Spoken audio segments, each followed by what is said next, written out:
through no fault of my mother's. I mean, she worked hard, she tried, but I remember we had pretty much 3, maybe 4 meals that we rotated growing up just because we didn't have money. There was macaroni and cheese, and then there was macaroni and cheese with peas, and then the next night was macaroni and cheese with peas and tuna. And then on the 4th night, if we're lucky, we got a tater tot green bean casserole, and then back to macaroni and cheese. It's no fun. I remember wanting to do nothing but make as much money as I possibly could when I left my family.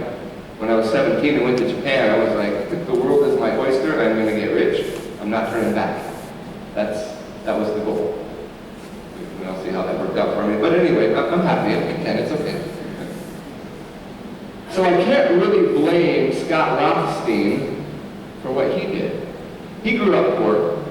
He grew up in Florida. Family never had money. Parents rarely fought, but when they did, it was always around money matters. And so he was set on becoming rich also and being able to provide for his parents, to show them, you know what, you guys weren't able to provide for me, but I'm going to do better than you, and I'm going to provide for you. And so when a rich aunt, I shouldn't say rich aunt, an aunt who had saved well, used her life savings to put him through law school, it was good. He was making money. But that wasn't enough. See, he was giving money to his parents and helping to take care of them and doing well for his own family, but somehow it wasn't good enough just to be making money. He wanted to make a lot of money. He wanted to be the pride, the envy of all other law firms. He wanted to be the biggest law firm. And he did end up with firms in Tallahassee and Miami and Caracas, Venezuela, and all these different places. But what happened was, his greed got the best of him. It didn't start off so bad. I mean, it was bad enough, but he started doing these loans, right? He started telling his clients that he needed a loan for another client to pay for this, for that, or the other. And they were small amounts, right? And so he'd take a few grand here, tens of grands over here, swap the money around, pay this person back with this money, pay this person back with that money. But he planned on stopping. You know, he wasn't going to keep this going for too long. He just wanted to build enough money so that he could hire more staff and open more law offices throughout Florida. But as he started realizing it became harder and harder to pay the people back, he needed to think of the next best thing, so he started investing in these startups. Kind of shady, kind of connected, if you know what I mean. So he started putting money into that. It was a good return, but yet the risk was really high. And so when some of those started failing, he's like, oh man, I got to think of another way to make money. So he started getting into structured settlements. He made his firm out to be the firm to go to when you've been charged with sexual harassment.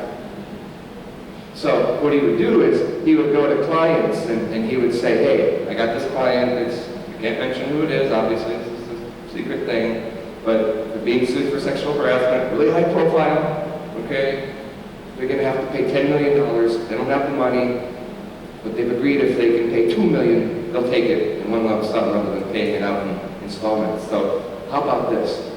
You give me $1 million, they'll pay you the million. You know, they just kept going around like this until the settlements were a lot less if they could get it in a lump sum, right? So we get the money up front from the people, and before you know it, millions and millions of dollars are exchanging hands. But yet, the people who were supposed to get paid, of course, weren't getting paid. Now here he was with 10 homes along the beaches of Florida, all multi-million-dollar homes. He had 5 Rolls-Royces, a few Bentleys, a couple Lamborghinis, a couple Ferraris, a jet. I mean, he was living high on the hog. But he was also out of money to pay people back. And so he gets on a plane to Morocco and writes a letter to his wife. And he's trying to think of how's he going to get her to come back. How's he going to get her to come with him to Morocco, because she didn't know anything about what he'd been doing. She knew nothing. And so he decides that he can't face his wife and he can't face the clients who he duped. So he decided the best bet was just to kill himself. But he didn't. They talked him out of it. Some of his partners are like, no, you don't need to do He did fly back. He did turn himself in. He went to Morocco because he researched the extradition laws. He realized he could live in Casablanca without any fear of being extradited back to the United States. But of his own volition, he came back, testified against some other shady partners who had been helping him out, and I think he's serving a 50-year prison sentence right now. But I can't completely blame him. I mean, my heart's kind of with him, right? I would watch this TV show, American Greed. It was on that show, and I'd watch it and I'd be like, wow, you guys are kind of impressive, actually. I mean, all the thought and stuff that has to go into coming up with these schemes, you guys are pretty smart. But then again, I think, well, if you took half of that energy into doing good, right, as you do of plotting schemes that are going to hurt people, how much good would we have in this world? At the end of the day, greed hurts people, right? Greed hurts the person who's greedy. Greed hurts the victims of the greed. But for some unknown reason, we have this passage, and Jesus is saying, be greedy. I'm good. Jesus said, be greedy. Someday, you may get screwed over, so make some friends. Doesn't have to be by honest means, right? Build up some wealth for yourself, stash it away, make friends with people who may even be shady, because there may become a day when you're going to need them. Right? I'm good. This doesn't make any sense to me. Why is Jesus telling people to be greedy? So then, I'm thinking to myself, as I'm reading this, I'm like, oh, I think I might preach on this.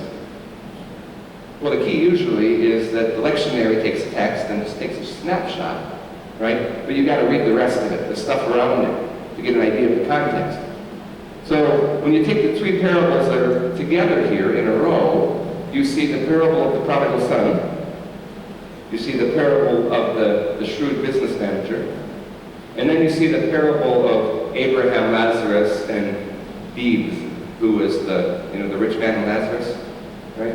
So now you've got these stories where this rich, snot-nosed brat takes his money and gets all high on the hog and takes off and loses everything, and finally tucks his tail between his legs and comes home and says, I'm sorry, I screwed up. Okay? Then you get this story that we just read. And then you get a story of a man who never came to his senses, who never repented, who never decided to do anything for people. And here he is in hell, and he's looking up and he sees Abraham and Lazarus next to each other, and he says to Abraham, send Lazarus down here with just a dip of water on his finger for me to drink, because it's so thirsty down here. Like, you make your bed, lay in it. You're getting your comeuppance, as they say. Yeah, okay, fine, but send Lazarus to go tell my family that this is what's going to happen to them. My brothers, they kind of act like I did when I was alive, so go warn them. No. They have Moses and the prophets. What do they need Lazarus to go tell them? Yeah, but they're not going to listen. Too bad. That's their own fault. People like that, they're not even going to listen if somebody comes back from the dead to tell them something. Right? So then when you put these three parables together, you get this idea that sometimes people repent and they come to their senses and they fix things. There's the product. Right? Sometimes you get people who never come to their senses and they get their comeuppance. But that's fair. They made their bed, they're laying there. Right? But then you get the people in the middle. The people in the middle where it just makes no sense. Because stuff ain't fair. In fact, when you look at the text, the word wealth that is in here, adikia in Greek, actually means unfairness. So those how the Greeks always had different meanings for different words, and those just the Greeks. The Hebrew is the same way. Okay? Unfairness. So Jesus isn't saying make friends with wealth, right? And with greed and with avarice. Jesus is saying make friends with the reality that sometimes life ain't fair. Sometimes people will do bad things and they won't get their comeuppance. Sometimes people will do good things and bad things will happen to them. It's not fair. But as long as you remember it's not fair, as long as you embrace the fact that it's not fair, you'll be prepared. Because when the bottom falls out, you won't be surprised. And you'll have friends in the right places so that they can come and help you out when you fall on your head. Wow. That starts to make sense. what Jesus is saying here. Sometimes people come to their senses. Sometimes they don't. And sometimes they just don't get it. That's pretty much most of us, right? Just don't get it. You read something like this and it's like, that don't make no sense. But it does.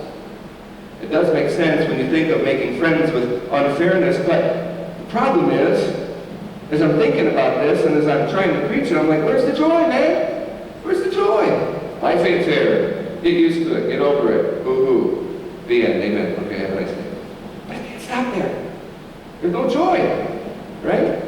And then when you get this passage from Jeremiah, my poor, lonely people, my wretched people, is there no balm in Gilead? Okay. Balm of Gilead that the merchants from Gilead were carrying along in the caravan when Joseph was thrown down into the cistern, when his brothers put him down there, right? And then they came along and picked him up and took him to Egypt.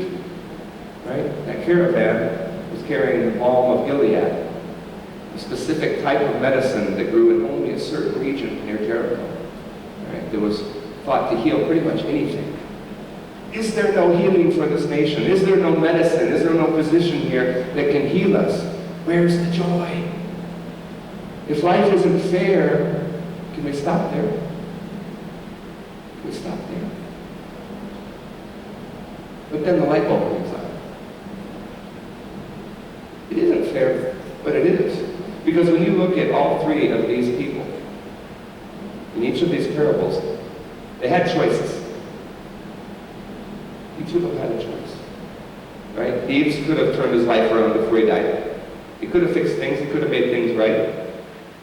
The shrewd business manager, he could have not been messing up in the first place to lose his job, or he could have chosen to do otherwise. Right? The way he did things of taking the high bills and cutting them low just to make friends. The prodigal son, maybe the story of the prodigal father or the prodigal big brother, who knows? Right? He made a choice to come back, but he also made the choice to leave. We all have choices. And the choices we make are going to affect our lives and going to affect others. And that is going to seal our fate. That is how we're going to be judged. Not by a God sitting on a throne that says, didn't like that. You're in big trouble now, mister. Not that kind of judgment. We are making our own path as we make our choices. We make a choice, we act on it, and then we have a result because of what we did. And it all goes back to the choice. Just like these three people. They each had a choice. So yeah, sometimes there are earthquakes, sometimes there are disasters, sometimes people die prematurely. There is a lot of sad stuff in this world that just isn't fair. But that's not the kind of unfairness that this text is talking about. This text is talking about the kind of unfairness that we can redeem. That we can make the right choices. And that we can do right. And that we can say right. And that we can be right. And if we do, then everybody gets to get blessed. Nobody has to be greedy. Nobody has to steal so that others can have. Everybody gets a fair share. But it all starts with our choices. And that is the joy. Make the right choices. Get the right results. Fair, unfair. Not for us to decide. We all get a fair share.